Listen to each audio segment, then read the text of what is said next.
In the course of putting the raid together, President Obama had to make critical decisions. The most extraordinary decision he made was not to tell anyone in the government of Pakistan. Years of experience have led us to the conclusion that at least parts of the Pakistani national security establishment are really not on our side in the war against global jihad. Good morning. Welcome to the Miller Center at the University of Virginia. I'm Doug Blackman, and this is the Miller Center Forum. Today we have joining us Bruce Riedel, author of Deadly Embrace, Pakistan, America, and the Future of Global Jihad. He is one of the nation's most expert voices on the dilemma that is Pakistan, a country of seminal importance and intractable risk to American foreign policy. Professor Riedel is a senior fellow at the Saban Center for Middle East Policy at the Brookings Institution. He retired in 2006 after 30 years at the Central Intelligence Agency, including postings in the Middle East and Europe.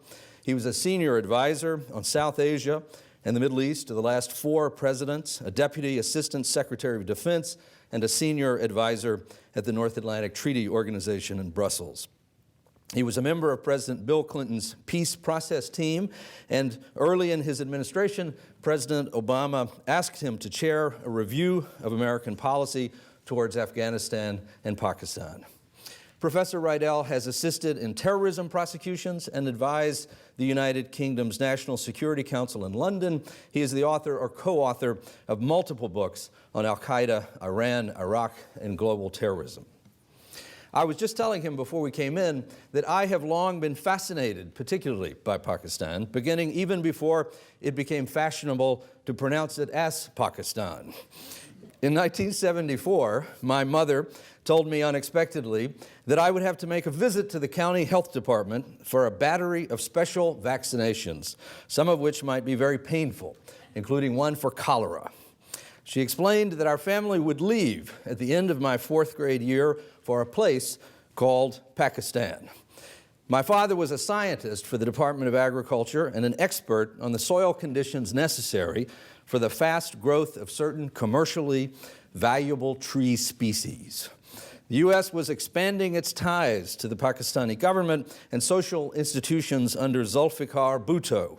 My father headed over ahead of us to begin work with foresters in Pakistan on plans to reforest vast areas denuded by poverty-stricken Pakistanis. His letters told of traveling the countryside, staying in colonial guest houses built by the British during the Empire, the beguiling Hindu Kush, his bafflement when scientists appeared at lectures heavily armed, poverty and disparity, including an entry in his journal about having to abandon a particular cafe one day to evade child beggars in a place called Abbottabad, where Osama bin Laden years later would hide out and be killed. His great achievement was the successful transaction, after bitter negotiations, of an exchange of disputed tree seeds between the Indian Forest Institute in Dehradun and their Pakistani counterpart. In the end, my father decided against having our family join him, but in the ensuing years, our household was filled with Pakistani carpets, carvings, flags, and books, and visitors from the country whom we squired around to our own third world in Mississippi and Louisiana. I even learned a little bit of Urdu. Because of those warm ties, it was all the more excruciating to me as an adult when my friend and Wall Street Journal colleague Danny Pearl was kidnapped and murdered in Pakistan by killers who appeared to have been aided by Pakistan's internal security agency.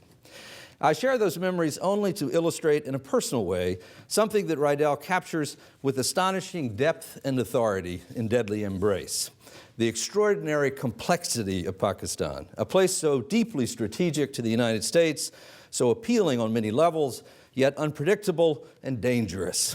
And ultimately, he argues, the battleground where the war with global jihad will be won or lost. Please welcome Bruce Riedel.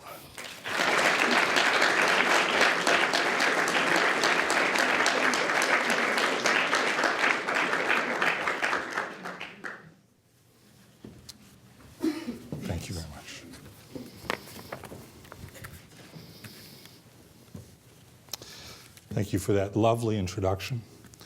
Your father's a wise man. Thank you all for coming, and thank you for inviting me to the Miller Center and to the University of Virginia. I want to start by taking you back almost exactly 1 year ago, to the night of May 1st, 2011. It was a dark and moonless night over northern Pakistan. 2 American stealth Black Hawk helicopters took off from Jalalabad Air Base in Afghanistan with 23 American commandos on board. Just behind them, 4 large Chinook helicopters took off as well, heading into Pakistani territory, deep into Pakistan, to a city known as Abbottabad, Pakistan. And there they delivered justice to high-value target number 1, Osama bin Laden, shortly after midnight. It was a remarkably effective raid and a remarkable success. In the course of putting the raid together, President Obama had to make several very critical decisions. Let me just highlight a couple of them.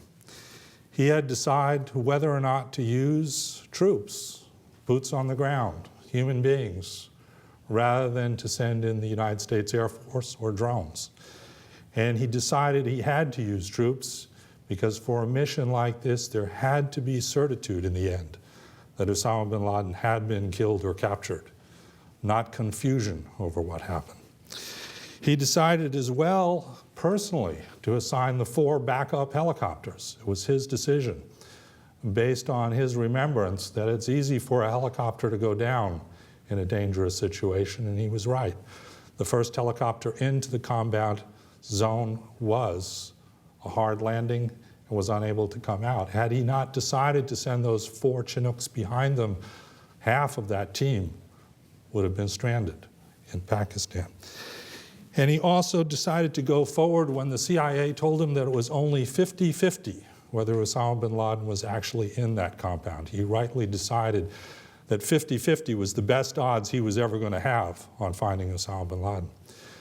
But the most extraordinary decision he'd made months before, when he was first briefed on the information that Osama bin Laden might be hiding in this villa in Abbottabad. And that decision was not to tell anyone in the government of Pakistan that we thought Osama bin Laden was there.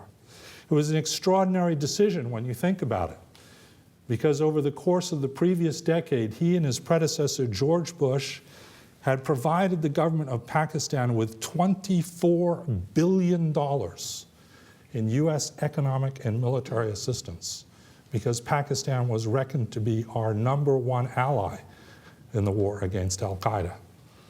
And yet, at the moment of truth, when we finally found high-value target number 1, the president decided that we couldn't trust a government we'd given that much money to actually be on our side when we wanted to go after him.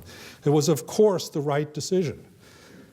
If we'd made any other decision, if we'd briefed the Pakistanis, it's almost a certitude that Osama bin Laden would not be at the bottom of the Arabian Sea today, but alive and still acting.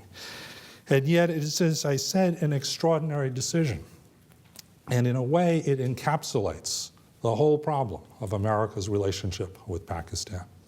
We need Pakistan on the one hand, and on the other, we can't trust them. We need them because they're an important country, and yet years of experience have led us to the conclusion that at least parts of the Pakistani national security establishment are really not on our side in the war against global jihad. You mentioned in your introduction the complexities of Pakistan. I will submit to you over the course of the next half hour, there is no country in the world as complex as Pakistan. There is nothing black and white about Pakistan. It's all measures of gray.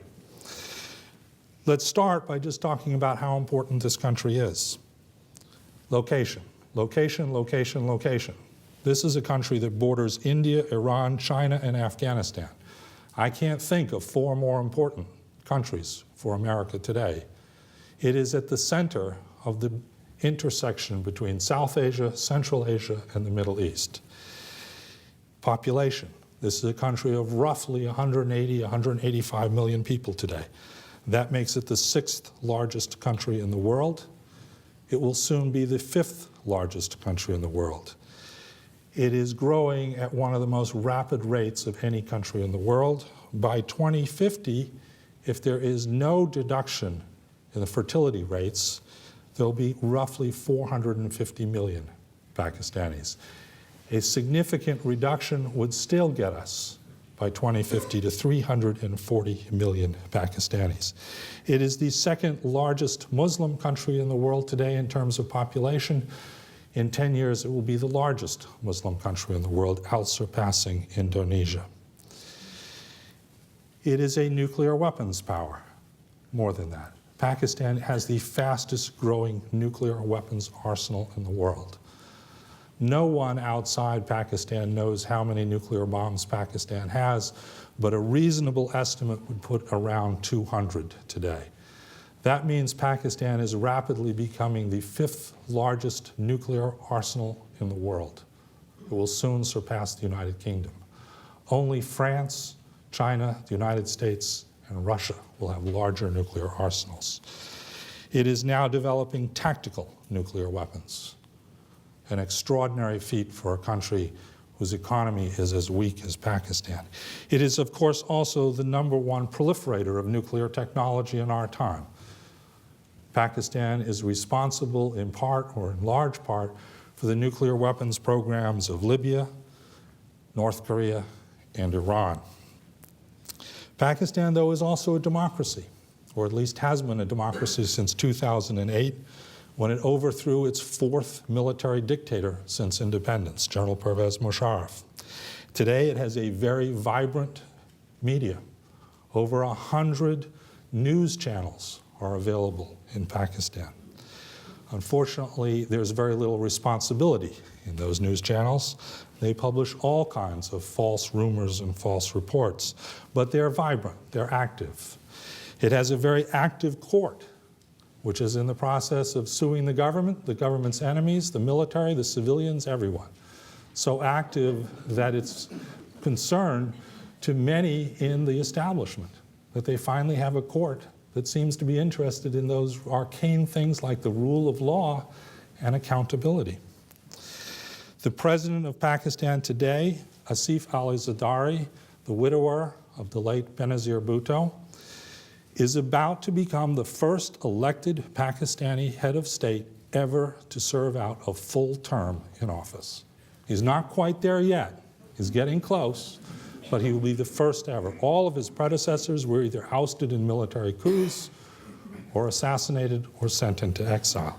It's a considerable accomplishment, and yet Mr. Zardari is also better known by his nickname, Mr. 10%. Allegedly, he got 10% on every contract signed during Mrs. Bhutto's 2 previous tours in office. It's a lie. He got at least 15 or 20% on all of those contracts. Pakistan is also the terror capital of the world, a rather dubious distinction, to put it mildly. It was no accident that Osama bin Laden was in Pakistan. It's no accident that his successor as head of al-Qaeda, Ayman Zawahiri, is almost certainly in Pakistan. Pakistan today is home not only to al-Qaeda's core, what's referred to in al-Qaeda as al-Qaeda al-Umm, or Mother al-Qaeda. It's home to dozens of other terrorist organizations, most notably, of course, Lashkar-e-Taiba, the so-called Army of the Pure, that carried out the attack on Mumbai in November 2008, in which 6 American citizens were deliberately murdered. It's home to the Afghan Taliban, which we are fighting a war in Afghanistan. It is home to the Pakistan Taliban, which is fighting a war against Pakistan. A syndicate of terror exists in Pakistan today, and that syndicate of terror has many, many connections to the Pakistani military, and particularly to the Pakistani Intelligence Service, the Inter-Services Intelligence Directorate. 3 of the 5 people on the Department of Justice's most wanted list are believed to be in Pakistan today. And the latest addition to that, the head of Lashkar-e-Taiba, Hafiz Saeed, regularly appears on Pakistani television as a commentator. He regularly gives speeches that draw crowds in the tens of thousands. And the Pakistani intelligence service helps orchestrate those events because he is one of their most starred alumni. Pakistan is a victim and a patron of terrorism. It has been a patron of terrorism for at least the last 30 years. The ISI has built extensive relations with many of these groups. It was, of course, deeply involved in helping to bring Osama bin Laden into the global jihad. It was the ISI that set up the first meeting between Osama bin Laden and Mullah Omar back in 1996 that created the nexus of terror that led to September 11th. And yet it is also a victim of terrorism. Thousands of Pakistanis have been killed in terrorist attacks over the last several years. Pakistan has had the equivalent of 10 9/11s in terms of casualties in the 10 years since 9/11. The victims include, of course, people like Benazir Bhutto, who was murdered by al-Qaeda, working closely with other parts of the syndicate of terror. And the crime scene was swept down by the ISI literally 15 minutes after she was dead. You don't have to be an expert in forensic science to know that that's not normal operating procedure. The United States and Pakistan have had a relationship which can only be described as one of the most severe roller coaster rides in history. We've had periods of intense high, intense close cooperation, followed by periods of divorce, rupture, accusations of malfeasance on both sides, and very, very bitter divorces. Some of my colleagues who work on Afghanistan refer to it as a bad marriage. I don't know anyone whose marriage is as bad as the relationship with Pakistan. I can't imagine a marriage this bad. These periods of ups and downs can usually be linked to some great top-secret project. We've embarked upon a series of top-secret projects with Pakistan over the years, which have put the United States in close communications and close alliance with it. In the 1950s, it was the U-2 base at Peshawar, critical for our understanding of the Soviet Union's military capabilities. In the 1970s, it was Richard Nixon's backdoor into communist China, the communications mechanism that set up his famous reversal of policy on China. In the 1980s, under Jimmy Carter and then Ronald Reagan, it was the relationship with the Mujahideen and the ISI and the war against the Soviet 40th Red Army. And of course, in the last decade, it was the war against al-Qaeda, or at least what we thought was a war against al-Qaeda.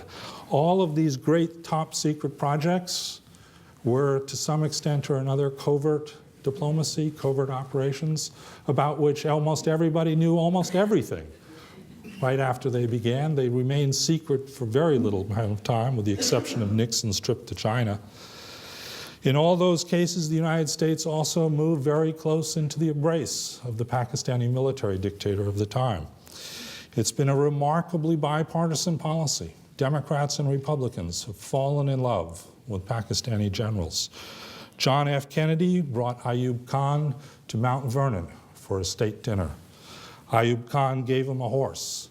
It's that horse that follows his hearse in his funeral down Pennsylvania Avenue. Richard Nixon was enchanted with Yahya Khan, a drunken officer who oversaw a brutal civil war in Bangladesh, which the Bangladeshis believe 3 million people were killed. Richard Nixon tilted towards Pakistan. Ronald Reagan and Zia ul-Haq were very, very close friends. Bush and Musharraf were so close that many Pakistanis refer to Musharraf as Mush, Bush and Mush. But today, this relationship is in severe distress. It is, in fact, all but broken. U.S. Pakistani relationship hit a brick wall in 2011. Part of it had to do with the raid at Abbottabad, but there were other more fundamental reasons why this relationship was bound to run into trouble. First of all is the war in Afghanistan. in many ways, we are fighting a proxy war in Afghanistan against Pakistan. We support the legitimate, internationally recognized government of Afghanistan, and they support the Afghan Taliban. And they have been supporting it for years and years. This is not new news. But for many years, we drew veils over that. For good, understandable diplomatic reasons, it was better to pretend that Pakistan wasn't really the supporter of the Afghan Taliban. Well, in the end, pretense almost always falls for face of the facts. And in 2011, the facts mounted up more and more. And the attack on the American embassy in Kabul in September of last year, I think the pretenses and the veils fell away when the chairman of the Joint Chiefs of Staff said that attack was carried out by the Haqqani Network, and the Haqqani Network was, to all intents and purposes, a strategic arm of the Pakistani intelligence service. I mentioned that 3 of the 5 most wanted are hiding in Pakistan today. Of course, one of those is Mullah Omar, the head of the Afghan Taliban. As I said at the beginning, the raid at Abbottabad in many ways demonstrated all of these complexities. Let's start with Abbottabad. It's a rather different Pakistani-sounding city. Of course it is, because it's named for Major John Abbott, British East India Company and British Army. Major John Abbott founded the city of Abbottabad, which he named for himself, in 1853 as a garrison post of the British East India Company. It was to be the local military base for the British Raj in northern India. When the British left, the military base transferred to the new Pakistani Army. 4 regiments of the Pakistani Army call Abbottabad home today. The first Pakistani military dictator, Ayub Khan, was born just outside the city. It is the home to the Kakul Military Academy, the Pakistani equivalent of Sandhurst or West Point. To give you a way of thinking about it, think of Abbottabad as Annapolis. And just 30 miles away is Washington, and just 35 miles away is the Pentagon. And that's almost exactly Abbottabad's relationship to Pakistan's capital, Islamabad, and to general headquarters in Rawalpindi, just a few miles away. In other words, Osama bin Laden wasn't hiding in a cave. He wasn't some kind of guy in the boondocks. He was hiding in the heart of the Pakistani national security establishment. On the night those SEALs entered the city, there were 5 concentric rings of Pakistani military security depots to check people coming in and out of the inside of Abbottabad. I'm not saying they were there to protect him, don't get me wrong. They were there to protect what is a very important national security site. When Pakistan and China had their first ever counterterrorism exercise in 2009, it was in Abbottabad. General Musharraf, in his memoirs, describes that he was told by the Afghan intelligence chief, if you want to find Osama bin Laden, look in Abbottabad. He brushed it off and said, what do you think we are, a banana republic? What was he doing there? Well, he was there for at least 6 years. And for those 6 years, he was the CEO of a global terrorist organization. We know from the materials that the SEALs brought back that he was in constant communication with other terrorists like Mullah Omar and like Hafiz Saeed. He was in constant communications with his deputy Ayman Zawahiri, and he was getting messages back and forth from around the world. Now, we also know that many times he was frustrated, that he couldn't get done what he wanted to get done. And I suspect there are a lot of CEOs around the world who would tell you the same thing. I can't get them to do what I want them to do either. But his frustration level should not mask the fact that he wasn't a recluse in Abbottabad. He was very actively employed the whole time. All of this, of course, raises a fundamental question. What did the Pakistani army know, and who in the Pakistani army knew what? In short, was Pakistan clueless or complicit? We don't know the answer to that. We can say with a great degree of confidence, I think, that the civilian government, led by President Zardari, was clueless. They're by and large clueless about everything that goes on in Pakistan.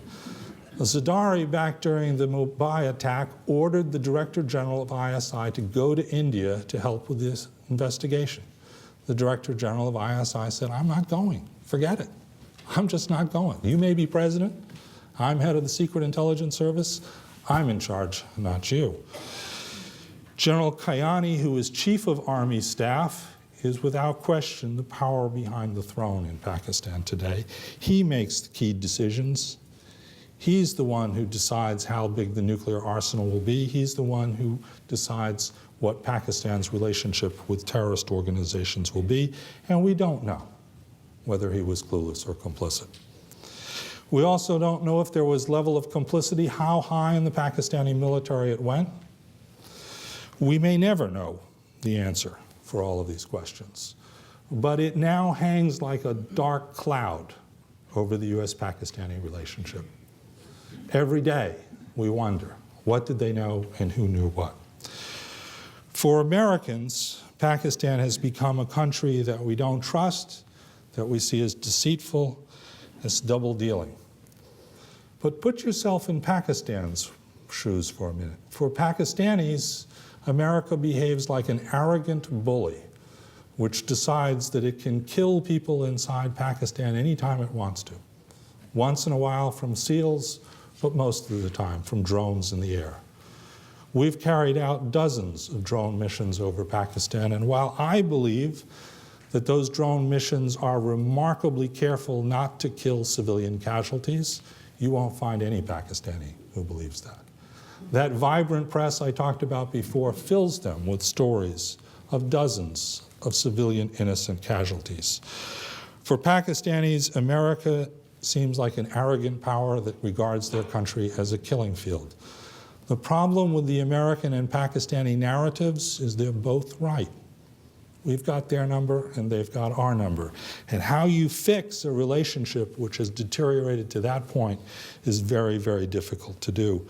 Polls in Pakistan today show that a majority, an overwhelming majority of Pakistanis regard the United States as the single greatest threat to the survival of their country.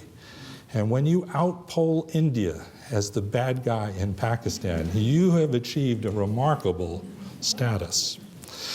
We've been in kind of a standoff with Pakistan for the last several months. We're basically not talking to each other, trying to see if cooling off will somehow make things better. The Pakistani parliament has now issued a report that demands that drone operations over Pakistan stop. So there's a ticking time bomb out there. Sooner or later, we will have a target we need to go after, and we will use a drone, and we're going to have somebody blink in this relationship. The Obama administration and President Zardari's government are now trying to see if we can find some way to reset this relationship. That's the new current in vogue term in Washington and Islamabad, a reset. Have more realistic objectives and expectations for each other. It's going to be a real challenge. The Pakistani finance minister visited Washington last week. He gave a speech at the Brookings Institution in which he tried to talk about those things that we have in common. But the things that we don't have in common, he largely left for his boss, the foreign minister, who's supposed to be coming in a couple of weeks. She has quite a challenge in front of her. At the end of the day, though, this very complicated, very contradictory country is terribly important to us. I've given you the reasons why already. But I want to conclude on a somewhat upbeat note, because my wife Elizabeth says you shouldn't make them all want to go out and have a drink this time of the day. And a note I would leave you with this is that Pakistani history can be looked at, like almost everything, as a glass half empty or half full. I prefer to see it as a glass half full. This is a country in which the Pakistani people have rejected military dictators 4 times. They have fought repeatedly to try to make Pakistan a progressive and modern country.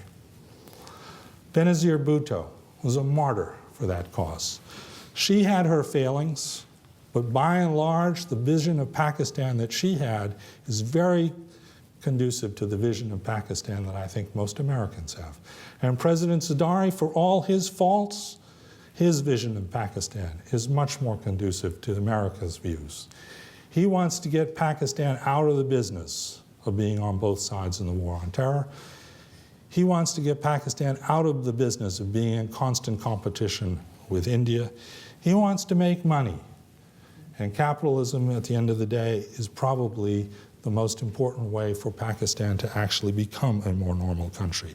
A battle is underway, in short, for the soul of this country. And it's a real battle.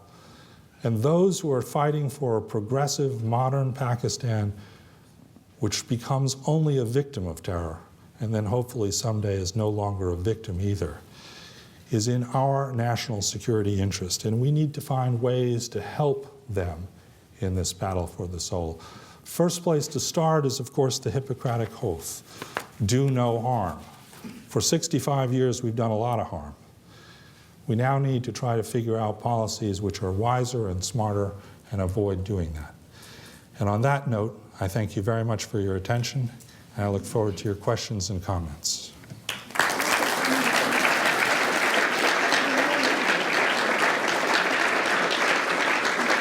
Thank you.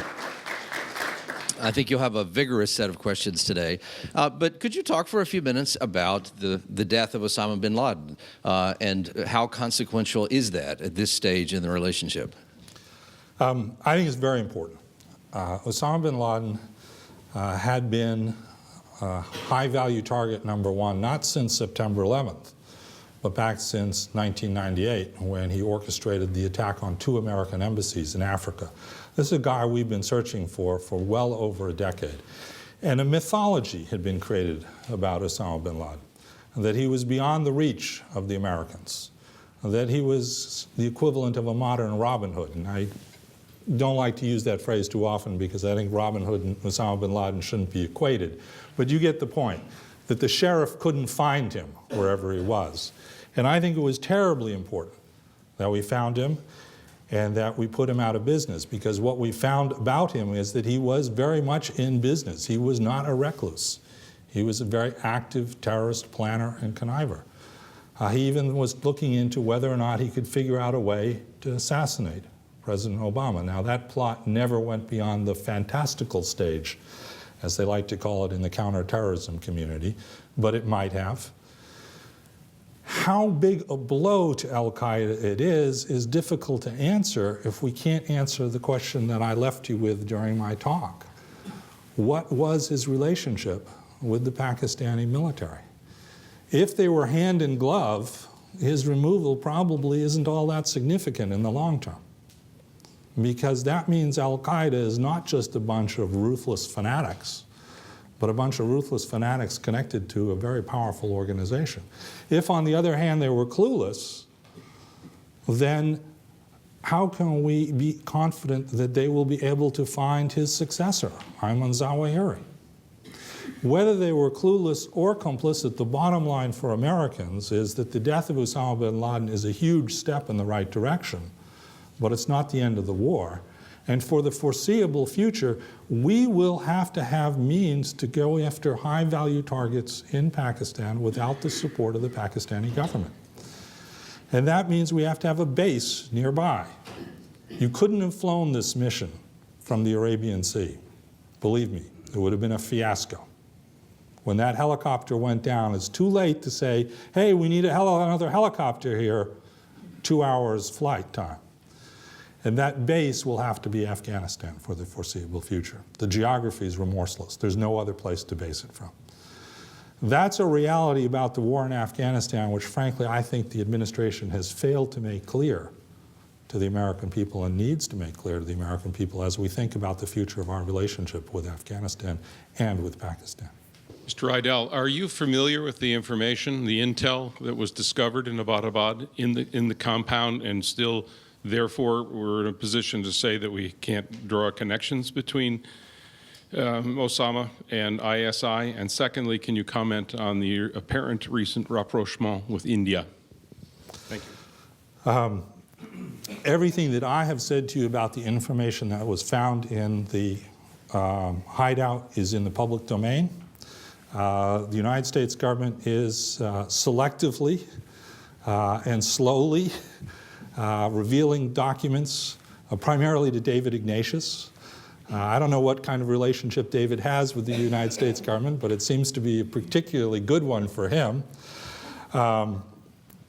And the picture that it paints is consistent with what I have laid out to you. The rapprochement between India and Pakistan is a very bright light in an otherwise pretty dismal picture.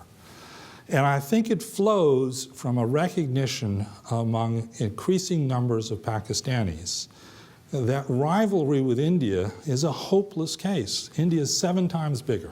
It's the fastest growing economy in the world with the exception of China, and probably will grow longer faster than China will. And that if Pakistan wants to become a progressive modern country, it's got to have a trade relationship and an economic relationship with the powerhouse growing next door. I mentioned the Pakistani finance minister.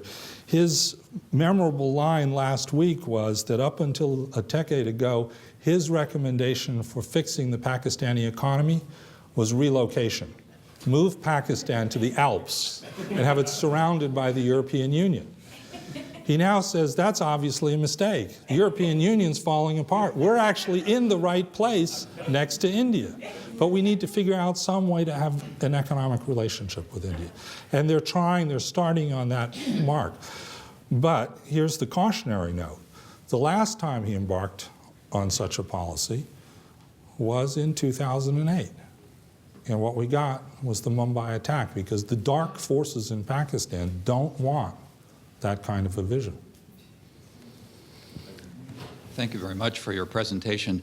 There must be a huge number of Pakistani Americans in this country. And 2 things. Number one, is there any understanding of how they view relationships between the 2 countries? And secondly, if the U.S. develops a wiser policy, as you suggest, could they not be thought ambassadors to their families and friends back home? Absolutely. There's a vibrant, strong Pakistani-American community. It's getting bigger all the time. In fact, Pakistanis complain of a brain drain of so many Pakistanis with master's degrees and PhDs and doctors and lawyers who are moving to the United States because it's safer for their families to live in the United States or the United Kingdom or the United Arab Emirates than it is to live at home. But it's a vibrant community. It's not a monolith. You'll find all kinds of views in the Pakistani-American community. There are people who want to dissolve Pakistan in the Pakistani-American community. There are people who are very supportive of General Musharraf. I know an awful lot of young Pakistani-Americans. One of them was my research assistant up until recently. She's now working at USAID. They are the future and they are the hope.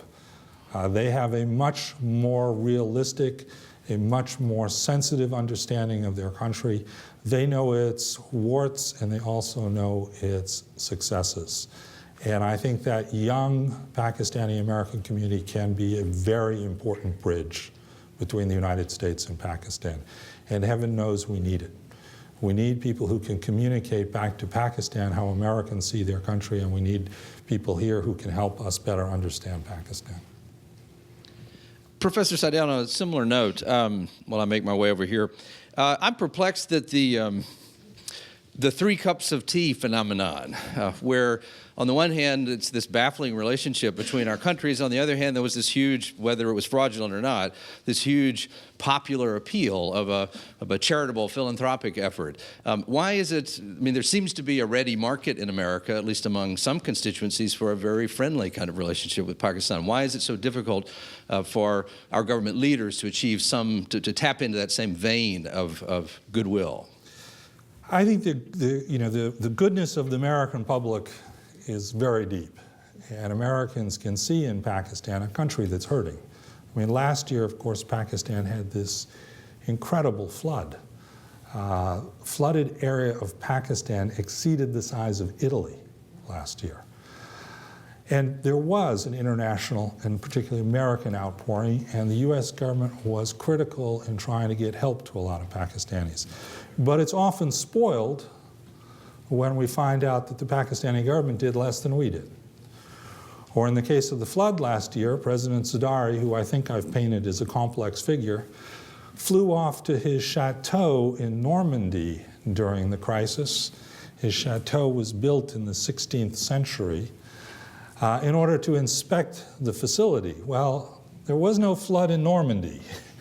And President Zardari's decision that it was more important to check on his chateau than to help the Pakistani people, I think, discourages people from saying, you know, I want to give my money to support this country.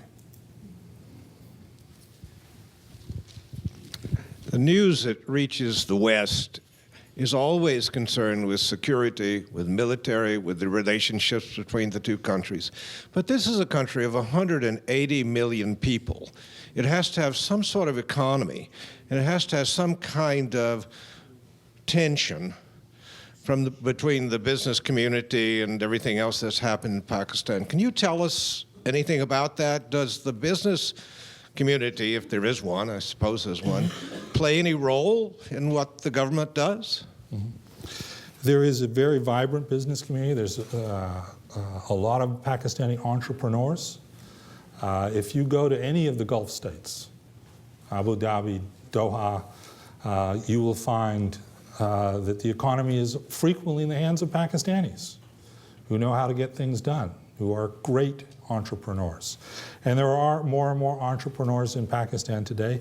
And while we can't put them all in one category any more than we could put American businessmen in one category, I think on the whole, they want to see a Pakistan that gets out of the business of supporting terror, that doesn't spend so much of the GDP on military expenditures and building a nuclear arsenal and spends more on building roads, spends more on building an education system. Pakistan's education system has collapsed over the last several decades. Public education is a misnomer in Pakistan today. It hardly exists anywhere. Illiteracy is going up in Pakistan. That's a national tragedy for Pakistanis. These entrepreneurs would like to do it, but they're facing some very powerful political forces who have a vested interest in continued rivalry with India, a continued rivalry with the United States. That's why I call it a battle for the soul of the country.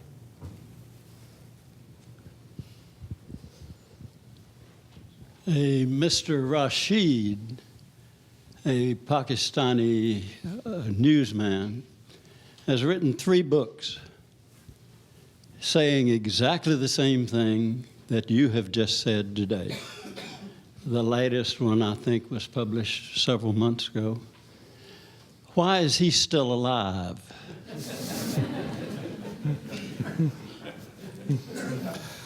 Ahmed Rashid is a very good friend of mine. His books are great books. His latest book, Pakistan on the Brink, is an excellent, excellent book. You ask an excellent question, and I don't know the answer why. I know that he fears for his life. I know his family fears for his life. Being a journalist in Pakistan today is a very, very dangerous job. Daniel Pearl proved that, but I'll give you another example. Last year, a Pakistani journalist was exploring all of the intricacies of who knew what about the Mumbai operation back in 2008, and what did the Pakistani military know about the hideout in Abbottabad.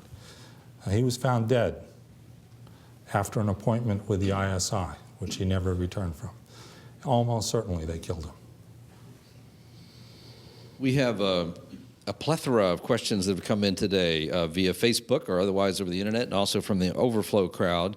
One comes to us from Lindsay Vale in New York City, saying that recently an anonymous ISI official expressed concern to agency France Presse that the U.S. will use last weekend's attacks in Kabul as a pretext to resume drone strikes with increased vigor, put pressure on Pakistan to launch operations in North Waziristan. What are your thoughts on this and how it plays into the recent chatter about the U.S. and Pakistan exploring co-ownership of drone operations? Well, Let me begin with truth in advertising. When I was asked by the President to chair his review of policy towards Afghanistan and Pakistan in 2009, I enthusiastically supported the use of drones. I recommended that we increase significantly because they are the only means we have of ensuring that deadly terrorists threatening the United States are taken off the battlefield. We cannot rely on other means. We need to be able to have a means that we know works. And they have been remarkably successful over the last several years. But I'd also be the first to warn against drone addiction. Drones are not the solution to the problem of Al-Qaeda. They are a tactic. They are a platform. They're not the be-all and end-all. They will not solve this war. But they are an effective tactic and instrument in taking the war to Al-Qaeda. I think that we've experimented in the past with the idea of pre-notification to the Pakistanis of drone attacks. We did it in the Bush administration. Every time we did that, the target wasn't there when the hellfire reached the ground. Now, you don't have to be Hercule Poirot to connect those dots and figure out there's a problem. So it's a real problem. It is a real problem in U.S. Pakistani relations. I think sooner or later we will have to use drones again, and someone's going to have to blink. Let's take that. Thank you, Doug. Bruce, it's great to see you and Elizabeth here with us. I've been a fan of yours ever since working together back in the Langley precinct. If you had to make a judgment with respect as to how Pakistan could free itself from this burden of being the command center for Al-Qaeda, and how would it come together? Who's on first in the Pakistani government that could pull this thing out of the fire? It's an excellent question, and thank you. And thanks for coming today. Ironically, I think the way Pakistan can pull itself out of this is by trying to find political settlements to the two conflicts it has with its neighbors. We've already mentioned India. President Zardari is committed to some kind of rapprochement with India. Now, he's going to fight a very entrenched military-industrial complex that doesn't want to do that. But I'm struck that he continues to go after it. You know, we talk about people who are at risk. President Zardari is at risk. He knows that. And the people around him in his government know they're at risk as well, and they're willing to take those chances.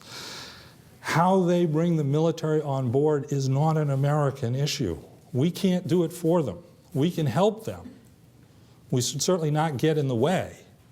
But in the end, Pakistanis got to solve their own problems. The other conflict that Pakistan, I think, needs to rethink is the war in Afghanistan. We need a political process in Afghanistan between the Afghan Taliban and the Karzai government. We need it to be on the basis of certain fundamental understandings that the Afghan Taliban is going to break decisively with Al-Qaeda for good, and that they're going to respect human rights in Afghanistan, including women's rights in Afghanistan. There's much that has gone wrong in this war over a decade, but there's also things that Americans should be proud of, and I think the one we should be proudest of is that today there are 8 million Afghan children in schools, and 3.5 million of them are women. 10 years ago, there was less than 100,000 Afghan school children, and none of them were girls. Now, can we persuade the Pakistanis at some point to encourage the Afghan Taliban into a political process? I don't know. We should try. We are trying. It's not something we can count on. We cannot build our strategy in Afghanistan about the hope that at some point the ISI will see the wisdom of a political process and push the Afghan Taliban there. But this, again, is something we should be encouraging and supportive of. And the President's senior representative for Afghanistan and Pakistan, Mark Grossman, is working very hard at this job all the time. That's why I frequently tell him, Mark, you have the worst job in the entire world. A related question from the overflow room is there a third country that can help with our deteriorating relationship? Who is the logical other player? There are other players. The Europeans can help, particularly on the economic side, particularly on the trade side. If we want to help the entrepreneurial class of Pakistan, we need to level the playing field for Pakistani products to come into the United States and into the European Union. That will help the entrepreneurial class. It'll help women in Pakistan. Here's your homework assignment. Go to a mall this weekend. Try and see if you can find a garment built in Pakistan. You'll find lots of garments built in China and India and Sri Lanka, in Bangladesh, in Mauritius. If you find one built in Pakistan, call me.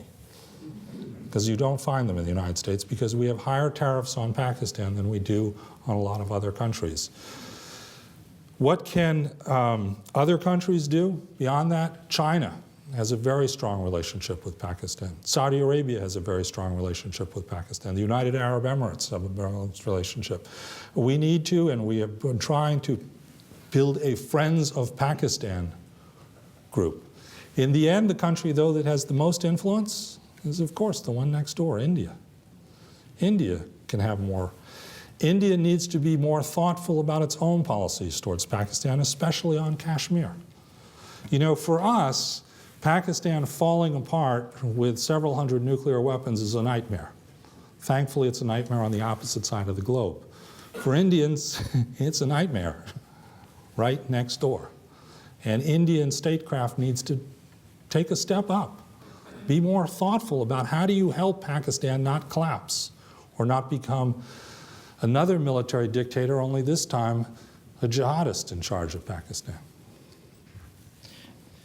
Before we take this, Christian, go ahead, stand up. Just a quick one. I was just recalling that right after 9/11, and I think right after the fall of Kabul, there was a measure that came up in Congress to alter the tariff rules as they applied to the importation of Pakistani shirts, I believe. And the textile industry in the U.S. was archly opposed, and Congress ultimately refused to go along with it. I remember that striking me at the time as this was the country that had just been our ally in this great victory in Afghanistan. Can America have a coherent, sensitive, complex policy toward a place like Pakistan when we're unable to negotiate those kinds of political considerations? We have to. We have to. Yes, the American textile industry doesn't want more competition. Yes, they are a powerful political force, particularly in our neighbor to the south, North Carolina, which is a battleground state. I don't expect any movement on this front between now and November. But hope springs eternal for me, and I think that's, we need to do that. In fact, I would go further than a level playing field. Let's tilt the playing field in favor of Pakistani textiles and see if that actually doesn't have the long-term outcome we want it to have. Mr. Riedel, thank you for your talk and your comments afterwards. So in your talk, you mentioned that you think we should set up realistic expectations and goals in terms of policy between the United States and Pakistan. And then your last piece of advice was do no harm, essentially. So I'm wondering if you could reconcile those pieces of advice which you just gave with the other pieces of advice that you gave, that we should build a military base on Pakistan's front door and also increase drone strikes in the country. Do you see a reconciliation there? And if so, how? Thank you. It's a very, very good question, and it's very, very hard to do. Reconciling our competing interests here is very, very difficult to do. Step number one is don't become drone addicted.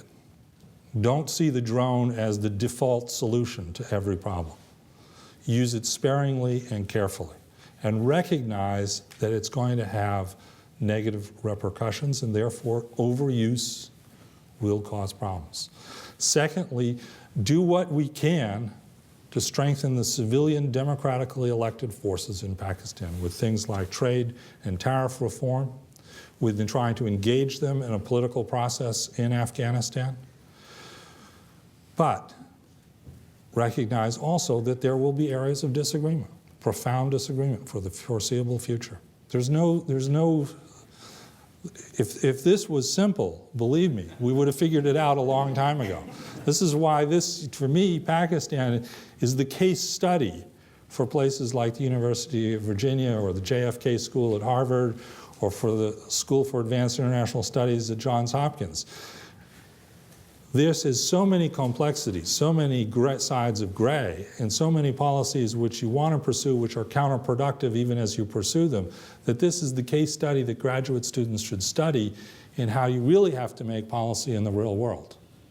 You have talked a little bit about the amount of foreign aid that's going there, or our aid that's going, both military and domestic. If the reset fails, do you see Washington deciding to cut some of this back, and how will that affect the relationship? I mean, I realize it'll be bad, but what are your views on this? Well, we're already cutting military assistance. The Bush administration set up a process of providing military assistance to Pakistan, in which basically the Pakistanis told us, well, we've spent so much money in the last month fighting the war on terrorism, send us a check. It wasn't a very good system. I'm really not aware of any time we've ever done anything like this with another foreign country. And the Obama administration has moved away from that. And as a consequence, military assistance levels are going down. And I think that on the whole, is probably not a bad thing. I'd like to see less military assistance, more free trade, more tariff reductions, and select economic assistance. There will be cases, though, where we do need to provide military assistance. I'll give you another example why this is so hard.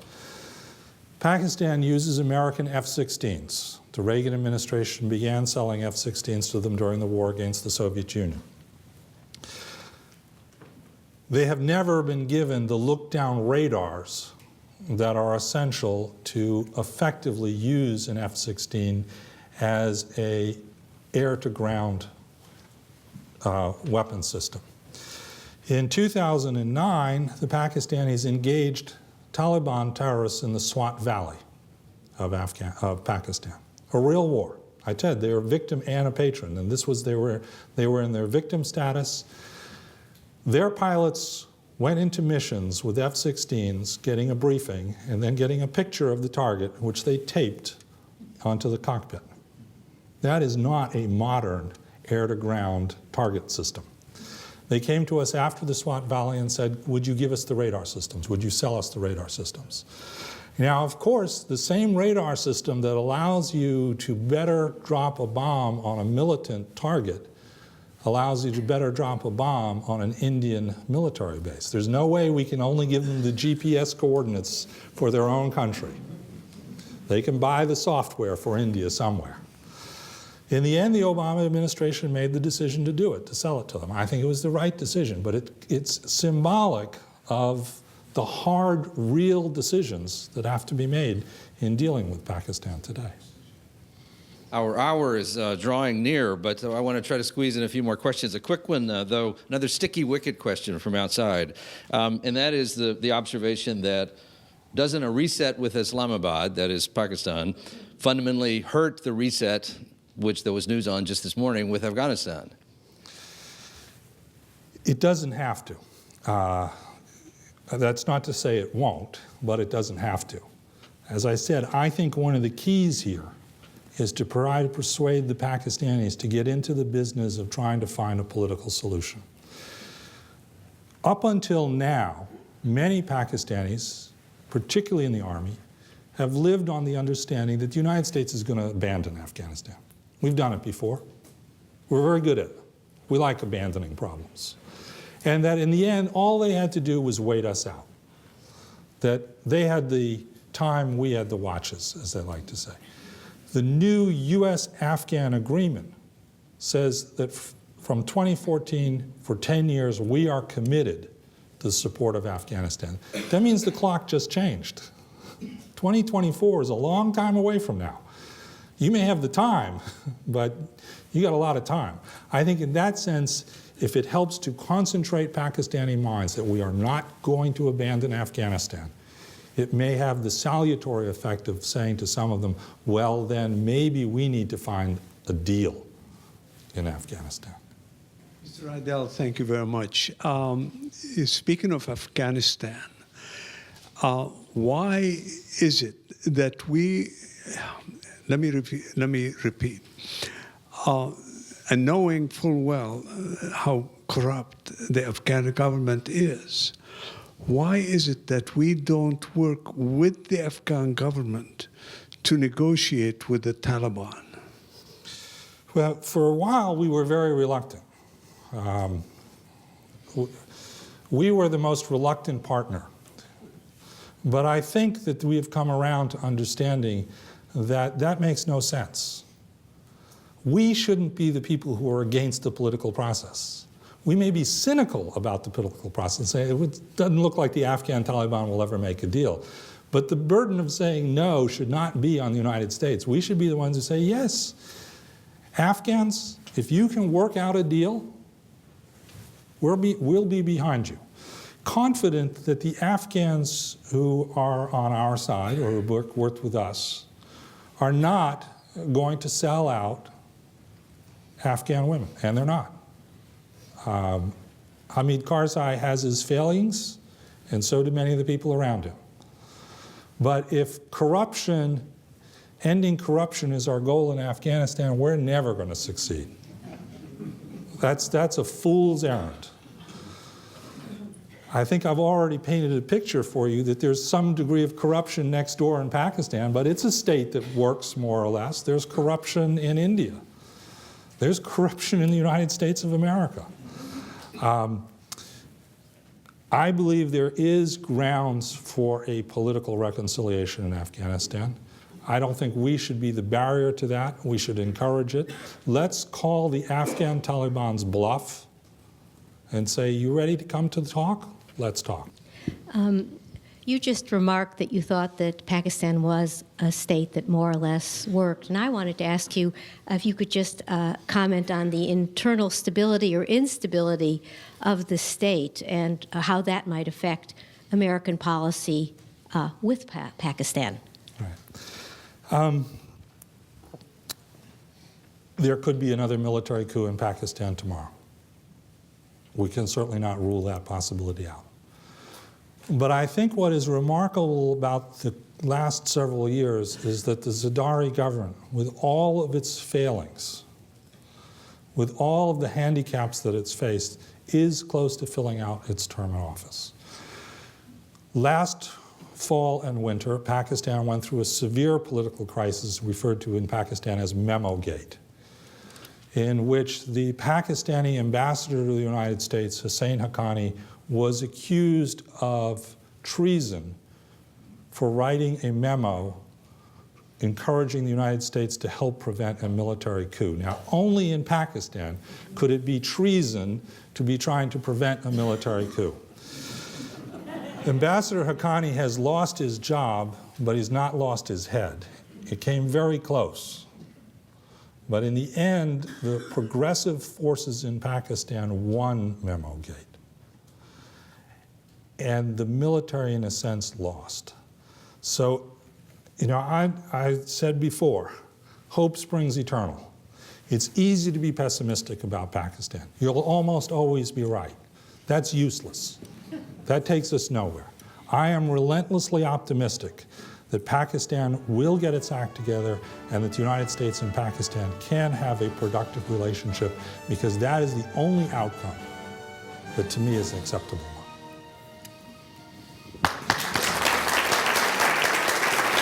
Thank you, Riedel.